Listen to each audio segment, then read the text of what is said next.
Kita nak beritahu, jangan jadi macam yang angguk-angguk.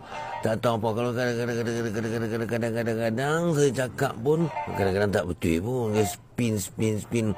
Orang tanya PTN, saya nak jawab ke mana? Kena abang hutang trilion tu, saudara. Apa lagi? Minyak kita murah lagi pada Arab Saudi. Dia nak buat ke mana? Saya kata tak jadi kerajaan. Lalu ni saya jadi kerajaan dah.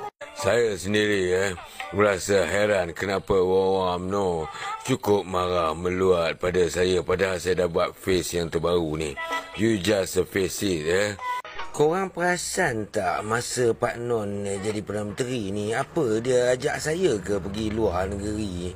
Tak adanya. Dia ajak Fahmi, Kak Azizah. Geram saya kadang-kadang. Saya pun buat formula macam-macam. Unjuran IPR, vendor machine, tak ada siapa yang nak sambut. Dia orang macam boykot. Sebab Pak Non ni lah.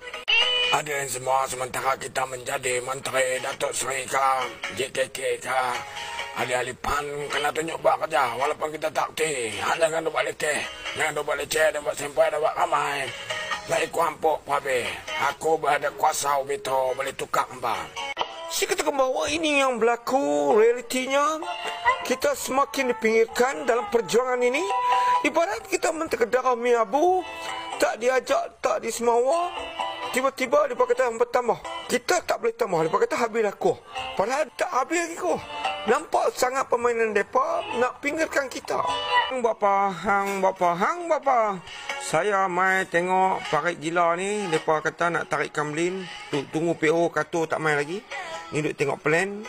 Kiri kanan kawan ni duk tunjuk. Padahal saya haram kau tak tahu. Saya mana tahu jenis-jenis ni. Saya pun layan je lah. Wakasau dimpoka kemana-mana ada bertukar warna. Ini kajian saya. Art di mana-mana dan juga logi ayat. Saya mai Kedah untuk buat kajian.